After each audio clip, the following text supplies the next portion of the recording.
बिहार चुनाव जिसको लेकर जबरदस्त सियासी हलचल बिहार में देखने के लिए मिल रही है। पहले चरण के नामांकन में महज 3 दिन का वक्त बाकी, लेकिन दोनों खेमों में सिर्फ उटव्वल जारी है। दोनों गठबंधन में सीट बंटवारे को लेकर गतिरोध बना हुआ है। एनडीए में चिराग को ज्यादा तवज्जो क्यों, यही वो सवाल है जिसको लेकर एनडीए में जो अन्य दल हैं उनमें नाराजगी है। नीतीश नाराज हैं, उपेंद्र कुशवाहा नाराज हैं। उधर महागठबंधन में कांग्रेस और मुकेश सहनी आरजेडी के फॉर्मूले पर राजी नहीं, और आलम तो यह है कि महागठबंधन में बिना सीट बंटवारे के ही सिंबल बंटना शुरू हो गए हैं। ऐसे में सवाल है, आखिर दोनों गठबंधन में मची हलचल का अंजाम क्या होगा।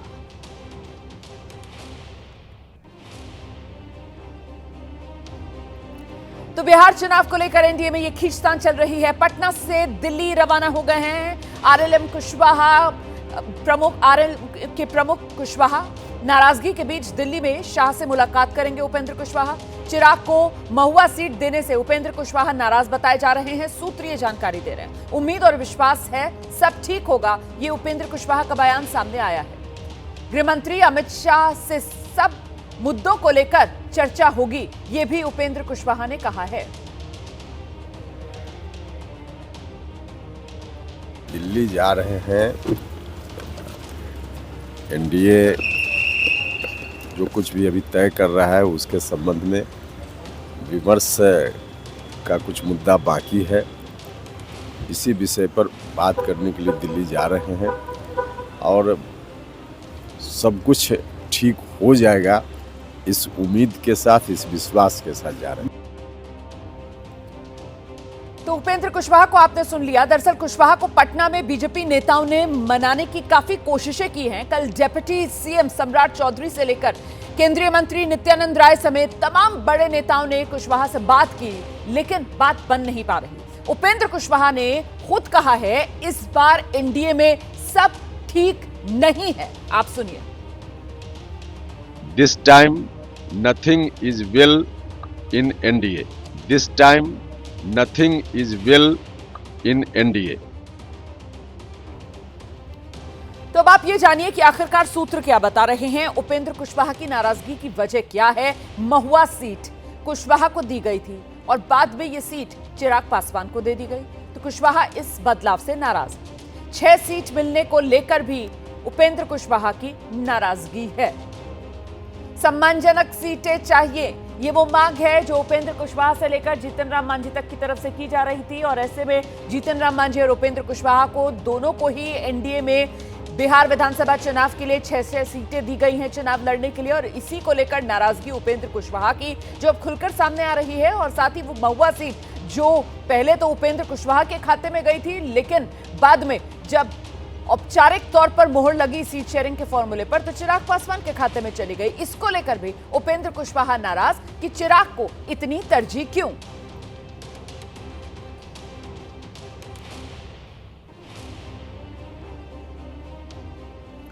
तो अब बड़ा सवाल ये कि क्या बिहार में खेला बाकी है।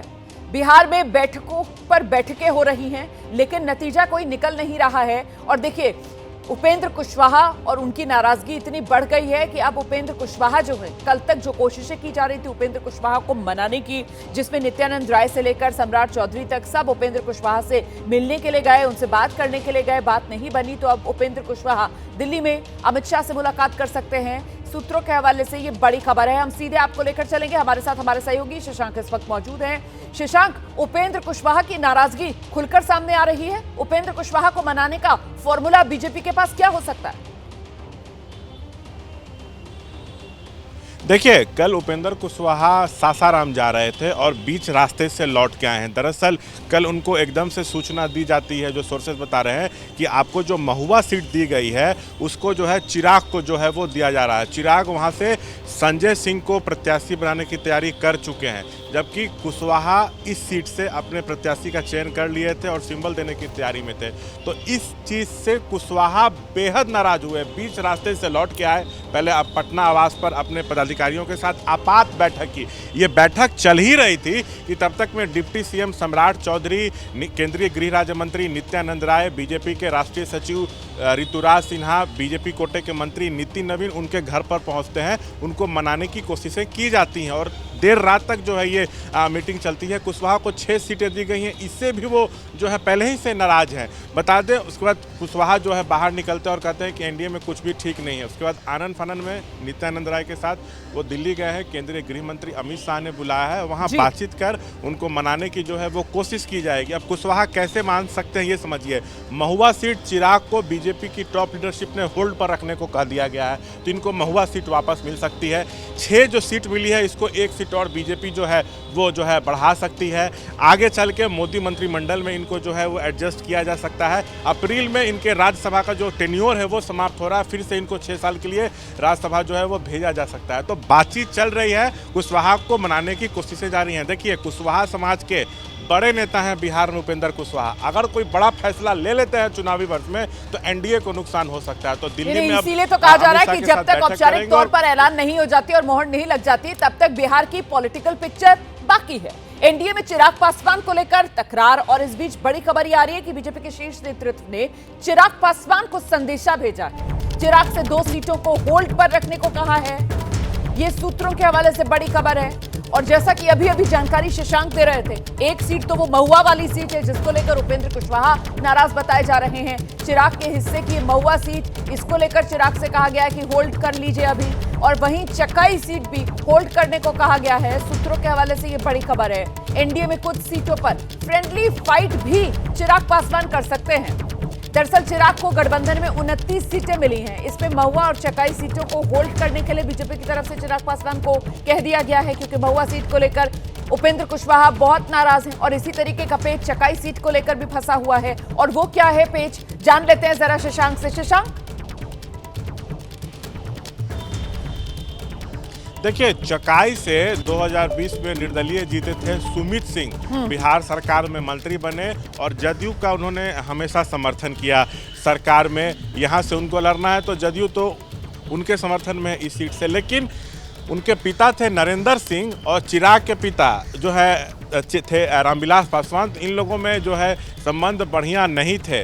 तो कहीं ना कहीं चिराग ये चाहते हैं कि ये सीट जो है मेरे खाते में आए और वो किसी और को प्रत्याशी बनाने के मूड में भी है। यहाँ से तो फिलहाल तो जी बिल्कुल नाम मत लीजिए आप, लेकिन फिलहाल ये 2 सीटें हैं, एक चकाई सीट है, दूसरी महुआ सीट है। और ये दोनों सीटें जो अभी तक चिराग पासवान के खाते में जा रही थी, बीजेपी की तरफ से चिराग पासवान से कह दिया गया है होल्ड, रुक जाइए आप, क्योंकि एक सीट उपेंद्र कुशवाहा जिस पर दावेदारी कर रहे हैं वो महुआ सीट है और चकाई की सीट जिस पर जेडीयू की अपनी दावेदारी है। इस बीच एक और बड़ी खबर मैं आपको बता दूं, बिहार चुनाव को लेकर जेडीयू की पहली लिस्ट आ जाने को है। कल से चुनाव प्रचार अभियान तेज हो जाएगा और इसमें खुद मुख्यमंत्री नीतीश कुमार जुटने जा रहे हैं। जेडीयू की तैयारी पर कार्यकारी अध्यक्ष संजय झा का बड़ा बयान सामने आया है।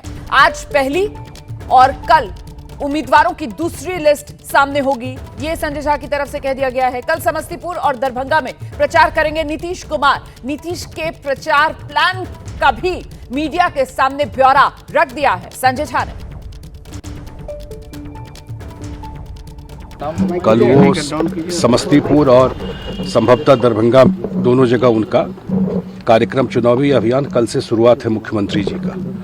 और आप जानते हैं कि एक एक्सरसाइज होता है, अपेक्षा सबकी होती है, लेकिन मुख्यमंत्री जी सारा चीज़ देख करके और सारा निर्णय लिया गया है। और एक लिस्ट जो फर्स्ट लिस्ट हम लोगों का फर्स्ट फेज का लिस्ट, वो हम लोग आज दोपहर तक जारी कर देंगे और संभवतः कल तक या परसों तक हमारा सेकंड फेज का लिस्ट पे निकल जाएगा।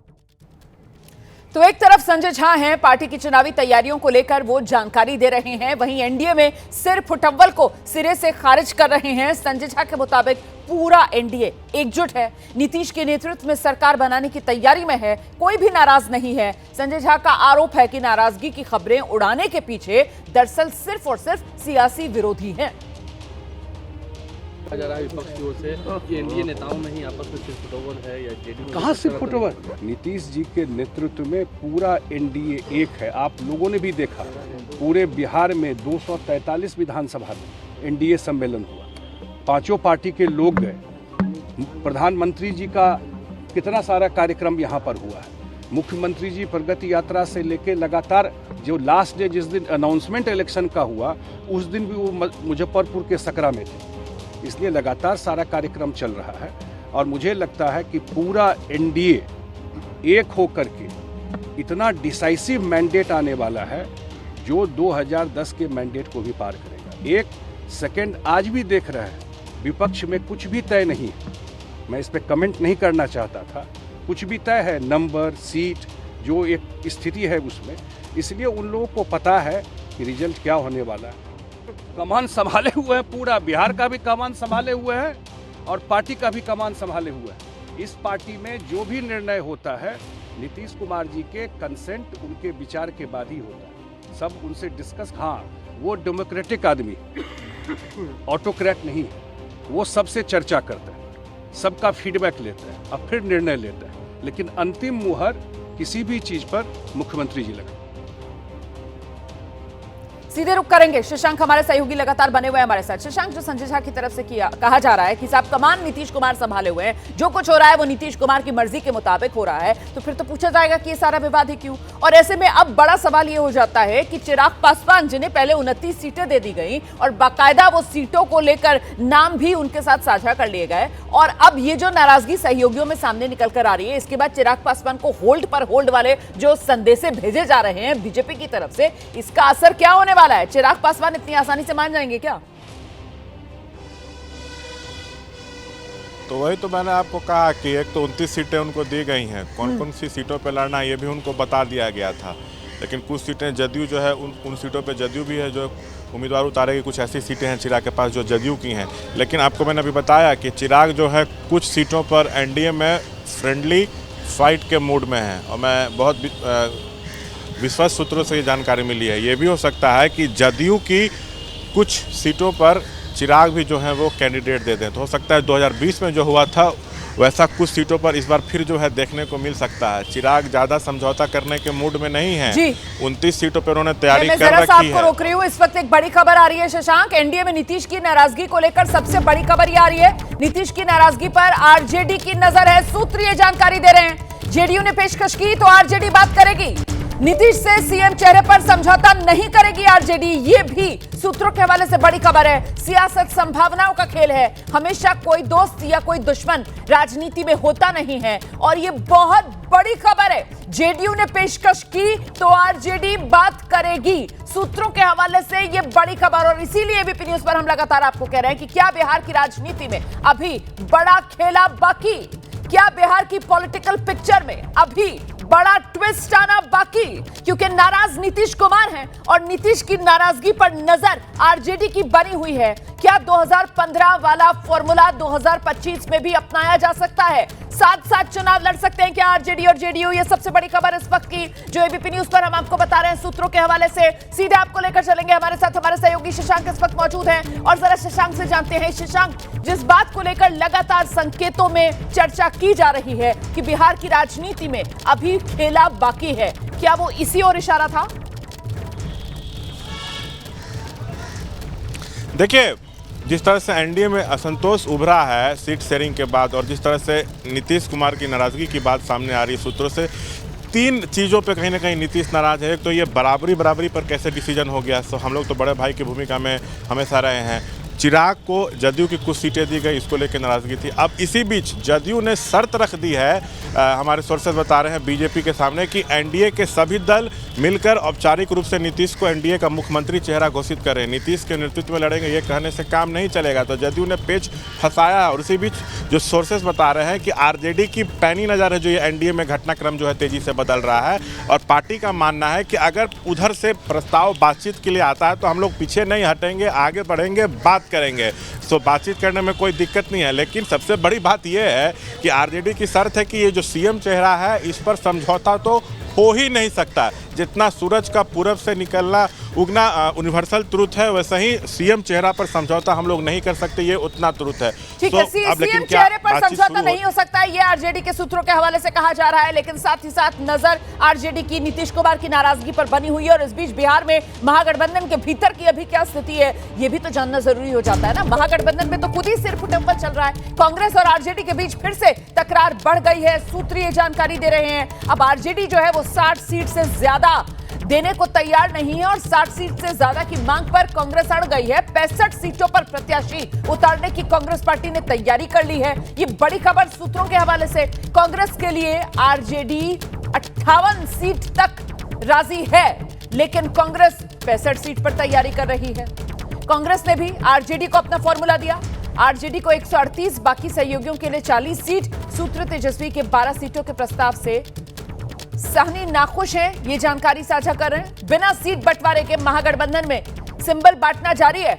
आरजेडी ने 71 और जो लेफ्ट पार्टियां हैं उन्होंने 18 सीटों पर अब तक अपने सिंबल बांट दिए हैं, ये जानकारी सामने आ रही है। महागठबंधन में कुछ सीटों पर फ्रेंडली फाइट के आसार भी हैं। सीधे आपको लेकर चलेंगे, शशांक लगातार हमारे साथ बने हुए हैं। शशांक, कहां तो ये कहा जा रहा है कि साहब आरजेडी की नजर जेडीयू नीतीश की नाराजगी पर है, लेकिन पहले महागठबंधन अपना घर तो संभाल ले। अपना घर तो संभाल ही नहीं रहा है अभी, अपने साथी तो सहमत हो ही नहीं पा रहे हैं सीट बंटवारे को लेकर। फॉर्मूला कहां है महागठबंधन में? कोई फॉर्मूला तो है नहीं अभी तक।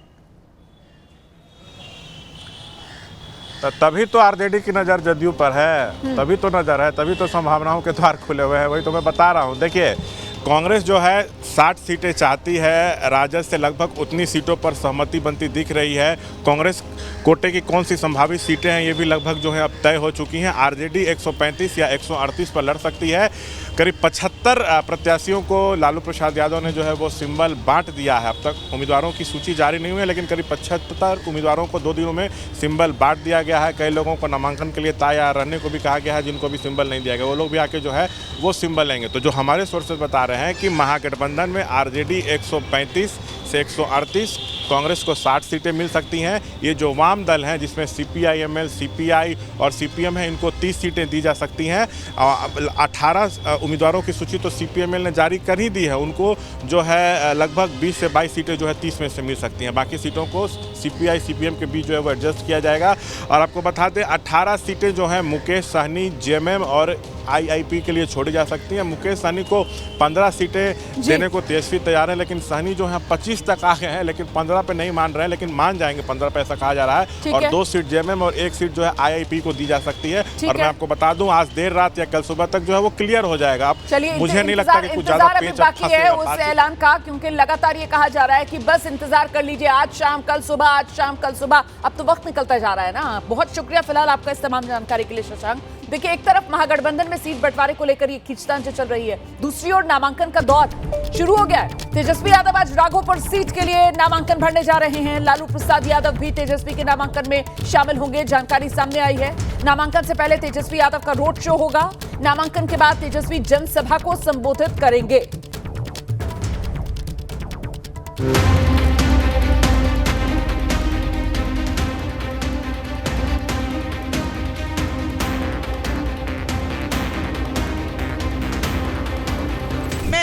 आज राघोपुर आई हूँ, तेजस्वी के निर्वाचन क्षेत्र आई हूँ, जहां से 2 बार के ये विधायक हैं। तीसरी बार इस बार उम्मीद कर रहे हैं कि हैट्रिक लगाएंगे। तो चलिए कोशिश करते हैं ये जानने की कि स्थिति, जमीनी स्थिति राघोपुर में तेजस्वी के निर्वाचन क्षेत्र में क्या है और कैसी। राघोपुर दुनिया के पहले गणराज्य वैशाली का हिस्सा और मौजूदा राजनीति के दौर में भी उतना ही प्रासंगिक। गंगा की 2 धाराओं के बीच बसे इस इलाके में वैसे तो कई सालों से सियासत की यादव धारा ही बह रही है, लेकिन इस बार राघोपुर में बदलाव की बयार भी रास्ता ढूंढ रही है। राबड़ी जी विधायक रहे, लालू जी, राबड़ी जी, अब तेजस्वी, सब विधायक रहे। अब मुख्यमंत्री लालू जी बने, राबड़ी जी बने, मुख्यमंत्री बने तेजस्वी यादव। कहाँ जनता के यहाँ देख रहे हैं? कटाव हो रहा है, कहाँ जनता देख रहे हैं? तेजस्वी जी डिप्टी सीएम रहे, 2 टर्म में कभी भी हमारे क्षेत्र में उन्होंने दौरा नहीं किया। विरोध के इन सुरों के बीच तेजस्वी यादव बुधवार को राघोपुर नामांकन दाखिल करने आ रहे हैं। हालांकि कई ऐसे लोग भी हैं जो लालू परिवार का मजबूती से समर्थन कर रहे हैं। ऐसा कि उनके चाहत है यहाँ के जनता के, वो वैल्यू देते हैं, उनका जनता वैल्यू देता है। जनता को वैल्यू देते हैं? हाँ जी, तब हाँ वैल्यू। एक बात बताइए, अगर वैल्यू देते हैं तो यहाँ ऐसा हालत क्यों है? किसी भी तरीके का विकास क्यों नहीं है? ऐसा हालत क्यों है कि सरकार एंटी चल रहा है, जिनका जो क्षेत्र है उसमें काम नहीं हो रहा है। पानी बिजली सब लालू यादव दिए हैं यहाँ। और पार्टी जो है जिसको सरकार है वो दूध के धोया हुआ है, ये चोर है जो जब तब एकरे पर केस लगाता है। राघोपुर के मिजाज को और समझने के लिए एबीपी न्यूज का कारवां सड़कों से आगे बढ़कर रिहायशी इलाकों में पहुंचा। जहां आरजेडी समर्थक तेजस्वी की हैट्रिक को लेकर आश्वस्त हैं। पीके क्या पीएम तक को चुनौती मानने को तैयार नहीं है। इस बार प्रशांत किशोर अगर मान लीजिए लड़ लेता है यहाँ से या जनसुराज से किसी को उतारेगा? प्रशांत किशोर ये तो वोट काटने के लिए आया है। प्रशांत किशोर का क्या चिंता है? आप गारंटी लेते हैं जो देंगे? प्रशांत किशोर के क्या कह रहे हैं? नरेंद्र मोदी यहाँ राघोपुर से लड़ेगा ना, वो भी हार जाएगा। कौन लड़ेगा? मोदी भी यहाँ से लड़ेगा ना, वो भी हार जाएगा। नरेंद्र मोदी यहाँ से लड़ेंगे तो भी हार जाएंगे। Only for RJD. हालांकि आरजेडी समर्थकों की इस भीड़ में एक शख्स ने राघोपुर में बदलाव की मांग तेज कर दी। लालू जी का राज देख लिए, नीतीश जी का राज देख लिए, एक ही दल की, एक ही पार्टी की कब तक सरकार हम बनाएं? तो क्या चाहते हैं इस बार? परिवर्तन। परिवर्तन चाहते हैं इस बार? तो परिवर्तन का नाम क्या है? जनसुराज। बिहार में तीसरी शक्ति के तौर पर उभर रहे प्रशांत किशोर खुद बीते शनिवार राघोपुर पहुंचे थे, जहां उनका जोरदार स्वागत हुआ। बड़ी भीड़ उनकी झलक के लिए उमड़ पड़ी। लगे हाथ पीके ने बदलाव का बिगुल फूंक दिया। चुनौती बिहार के बदहाली को है, चुनौती राघोपुर की जनता को बदहाली से निकालने का है, चुनौती व्यक्ति की नहीं है। जाति के जिस राजनीति को पीके अछूत बता रहे हैं, वही राघोपुर का सबसे बड़ा सच है। 1980 में यादव समुदाय से आने वाले नेताओं को ही जीत मिलती रही है। 2010 का चुनाव छोड़ दिया जाए तो 1995 से इस सीट पर लालू परिवार काबिज है। 1995 और 2000 में लालू इस सीट से विधायक रहे। 2005 में राबड़ी देवी राघोपुर से विधायक बनी। इस सीट पर 32% यादव समुदाय की आबादी है। 2010 में राबड़ी हार गई थी, लेकिन 2015 से तेजस्वी लगातार विधायक हैं और इस बार जीत की हैट्रिक लगाना चाहते हैं। जाति की राजनीति भेद कर महिला वोटर बीते कई चुनाव से गेम चेंजर साबित हो रही हैं। एबीपी न्यूज ने महिला वोटरों से बात कर उनका मिजाज जानने की कोशिश की। इस बार का वोट कहाँ जा रहा है आपका? जाएगा वो मोदी जी के, चिराग पासवान के, मोदी जी के। चिराग पासवान को देंगे। काम किया है उन लोगों ने यहाँ? हाँ हाँ, बहुत काम किया। खुश हैं आप लोग? हाँ, एकदम खुश है। और तेजस्वी से नहीं? नहीं। महिला वोटरों में मोदी नीतीश की पकड़ और नई राजनीति का पीके फैक्टर राघोपुर में तेजस्वी का गणित बिगाड़ सकते हैं। वैसे खबर ये भी आई थी कि तेजस्वी 2 सीट से चुनाव लड़ सकते हैं। कहीं राघोपुर के इसी मिजाज ने तेजस्वी को दूसरी सीट ढूंढने पर मजबूर तो नहीं कर दिया। अब बात करेंगे हरियाणा में 2 सुसाइड के सीक्रेट की। आईपीएस पूरन कुमार के बाद एएसआई संदीप लाठर की खुदकुशी ने कई सवाल खड़े कर दिए। हर कोई जानना चाह रहा है आखिर इन दोनों ने आत्महत्या क्यों की, इन दोनों के आत्महत्या के पीछे का सच क्या है। तकरीबन 1 हफ्ते के भीतर 2 सुसाइड। हरियाणा की सियासत से लेकर ब्यूरोक्रेसी में जबरदस्त हलचल है। पहले आईपीएस पूरन कुमार ने करीब 15 अफसरों को कटघरे में खड़ा करते हुए खुदकुशी कर ली और अब एएसआई संदीप लाठर ने पूरन कुमार और पूरन कुमार के परिवार पर ही सवाल दागे और खुदकुशी कर ली। अब दोनों आत्महत्या के मामले की तहकीकात चल रही है। तो बड़ी खबर अब आपको बता दें, आईपीएस पूरन कुमार के सुसाइड से जुड़ी खबर यह है। आईपीएस पूरन कुमार के शव का आज पोस्टमार्टम हो रहा है। 8 दिन के बाद पोस्टमार्टम के लिए परिवार राजी हो गया है। डॉक्टर्स का एक स्पेशल पैनल बनाया गया है जो पोस्टमार्टम करेगा। 8 दिन बाद परिवार अब जाकर राजी हुआ पोस्टमार्टम के लिए और पोस्टमार्टम के बाद आज ही दाह संस्कार भी कर दिया जाएगा। यह भी जानकारी सामने आ रही है। सीधे आपको लेकर चलेंगे, हमारे साथ हमारे सहयोगी सचिन कुमार चंडीगढ़ से इस वक्त मौजूद है। रोहतक से मनोज वर्मा हमारे साथ जुड़ गए हैं। पहले जरा सचिन के पास आपको लेकर चलते हैं और जानते हैं सचिन से क्या डिटेल्स मिल रही हैं। रजामंदी आखिरकार परिवार ने दी पोस्टमार्टम के लिए। सचिन,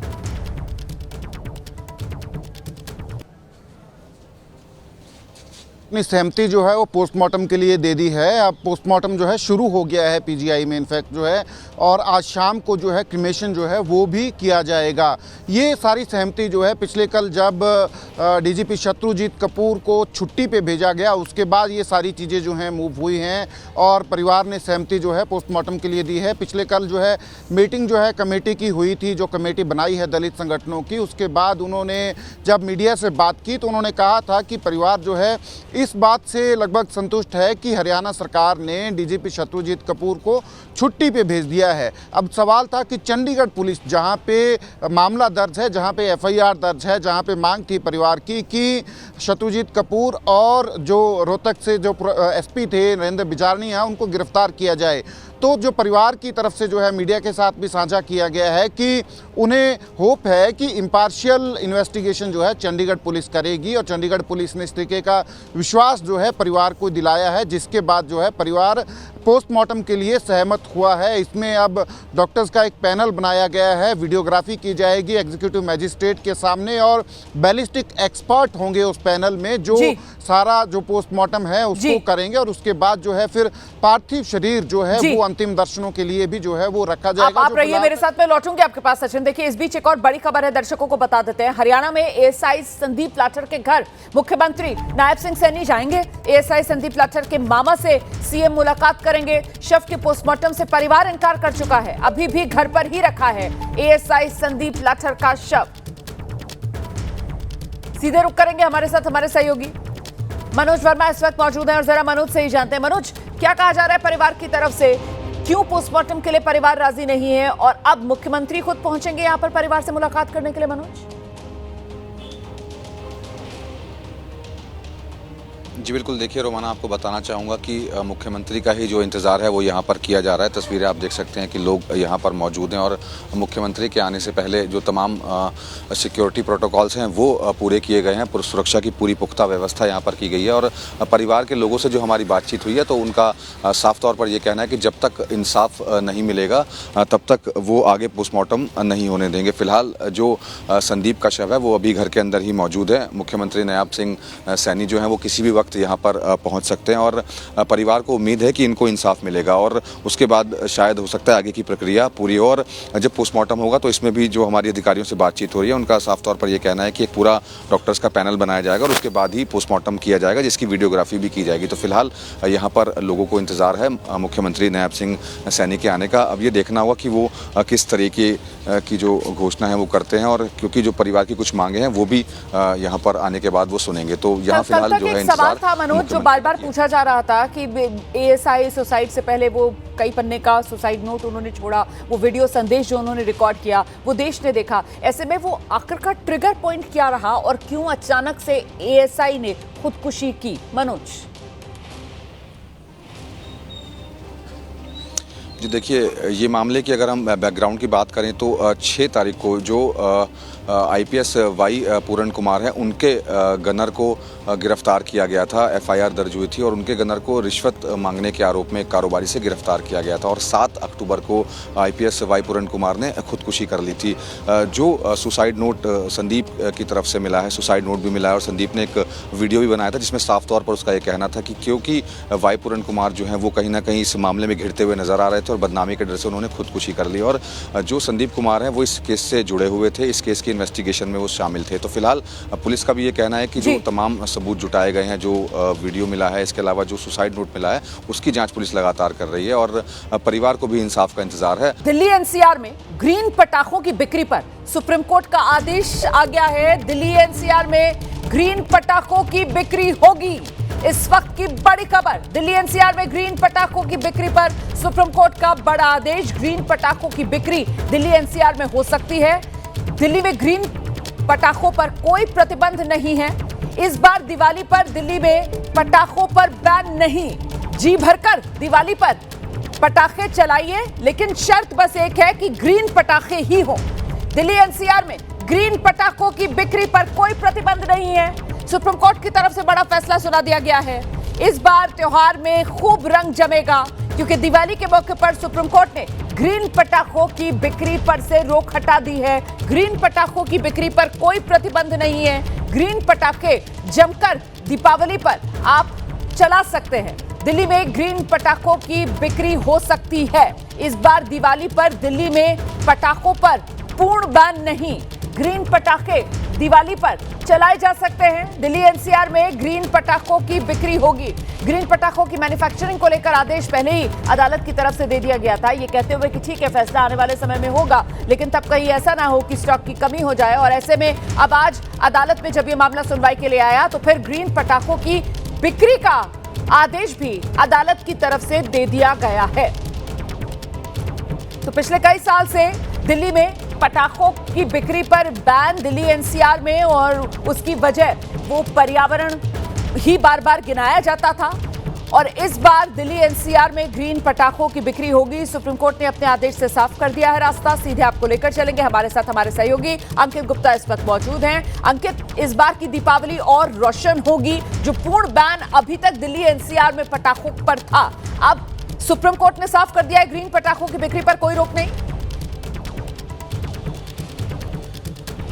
जी बिल्कुल, ग्रीन पटाखों की बिक्री पर कोई रोक नहीं है और सुप्रीम कोर्ट ने अपने आदेश में साफ तौर पर कहा है कि ये देखिए राहत इस वजह से भी दी जा रही है क्योंकि पिछले कुछ सालों में जो सुप्रीम कोर्ट ने पटाखों की बिक्री पर रोक लगाई थी उसका भी कोई जो है खास असर नहीं देखने को मिला था, क्योंकि जैसे ही जो मौसम बदलता है दिल्ली में प्रदूषण का स्तर बढ़ जाता है, दिल्ली गैस चैम्बर में तब्दील हो जाता है। फिर सवाल यही उठता है कि आखिर अगर पटाखों पर बैन था तो फिर ये हालात क्यों बन रहे हैं। तो सुप्रीम कोर्ट ने साफ तौर पर कहा है कि देखिए हम राहत दे रहे हैं और बाकायदा सुप्रीम कोर्ट ने इसके लिए एक तरीके से टाइमिंग भी फिक्स कर दिया है। जो सहयोगी निपुण सहगल के हवाले से जानकारी आई है कि दिवाली से पहले वाले दिन और दीपावली वाले दिन सुबह 6 से 7 और शाम 8 से 10 ही पटाखे जलाए जा सकेंगे। यानी कि दिल्ली एनसीआर में सुबह 6 से 7 और रात में 8 से 10 पटाखे जलाए जा सकेंगे और 18 से 25 अक्टूबर तक ही ये जो पटाखे बिकेंगे। ऐसा नहीं है कि जो है साल भर पटाखे बिकते रहेंगे, लेकिन 18 से 25 अक्टूबर की एक डेडलाइन तय की है, एक जो टाइम फ्रेम सेट किया सुप्रीम कोर्ट ने। और ये क्यों ज़रूरी है? ये इस वजह से भी ज़रूरी है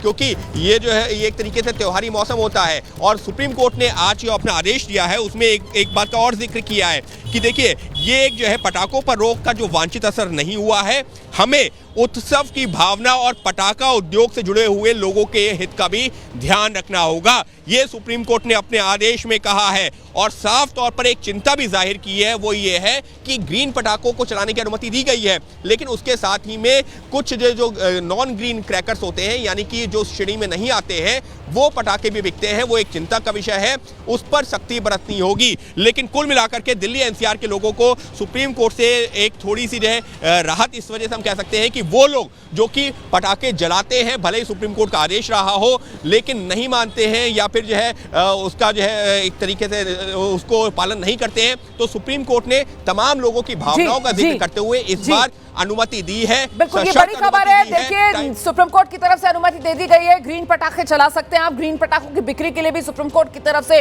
दिन तय कर दिए गए हैं। 18 अक्टूबर से लेकर 25 अक्टूबर तक ग्रीन पटाखों की दिल्ली एनसीआर में बिक्री होगी और ग्रीन पटाखे 2 दिन चलाए जा सकते हैं, दिवाली से 1 दिन पहले और दिवाली वाले दिन, और इसका बाकायदा समय भी सुप्रीम कोर्ट की तरफ से मुकर्रर किया गया है। और डिटेल्स के लिए सीधे आपको लेकर चलेंगे, हमारे सहयोगी निपुण सहगल कोर्ट रूम में ही मौजूद थे जब अदालत में यह फैसला आया है। निपुण, बताइए जरा विस्तार से पूरी खबर, क्या फैसला ग्रीन पटाखों को लेकर सुप्रीम कोर्ट ने दिया है? देखिए, सबसे बड़ी बात यह है रोमाना कि अब आधिकारिक रूप से इस साल दिल्ली में पटाखे चलेंगे दिल्ली एनसीआर में, जो कि पिछले 3-4 साल से ये बैन चल रहा था, लेकिन लोग अनधिकृत रूप से गलत तरीके से खरीद कर चला रहे थे। सुप्रीम कोर्ट ने यही कहा है कि इस रोक का कोई असर नहीं हुआ है जैसा वांछित था और न ही प्रदूषण पर कोई असर उससे पड़ा है। तो अब हम जो नीरी से लाइसेंस प्राप्त और जो पैसों के फॉर्मूले से जो तैयार किया गया ग्रीन पटाखा है उसकी बिक्री की अनुमति दे रहे हैं और उसको चलाने का एक सीमित समय भी हम तय कर रहे हैं। तो इस साल के लिए सुप्रीम कोर्ट ने अलाउ कर दिया है और ये कहा है कि 18 से 21 अक्टूबर के बीच पटाखों की बिक्री होगी और उन्हें चलाया जाएगा। और इसके लिए समय तय किया गया है सुबह 6 से 7 बजे तक का, क्योंकि कोर्ट को ये कहा गया था कि सिर्फ शाम में लोग पटाखे नहीं चलाते।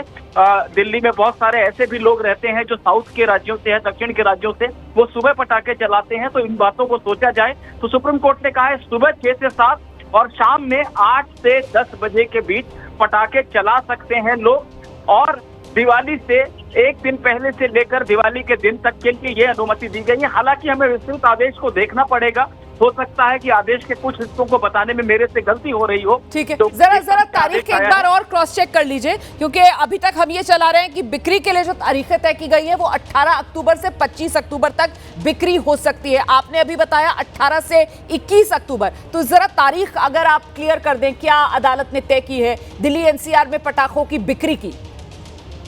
देखिए, इसको लेकर थोड़ा सा अभी भ्रम की स्थिति है, क्योंकि आदेश अचानक से आया है और उस समय जो है जज का माइक बहुत स्पष्टता से नहीं काम कर रहा था, जिसके चलते ये दिक्कत है। लेकिन थोड़ी देर में स्थिति साफ हो जाएगी। मुख्य बात ये है कि इस साल दिवाली के दौरान पटाखे बिकेंगे दिल्ली में, ग्रीन पटाखे, और उन्हें लोग चला सकेंगे।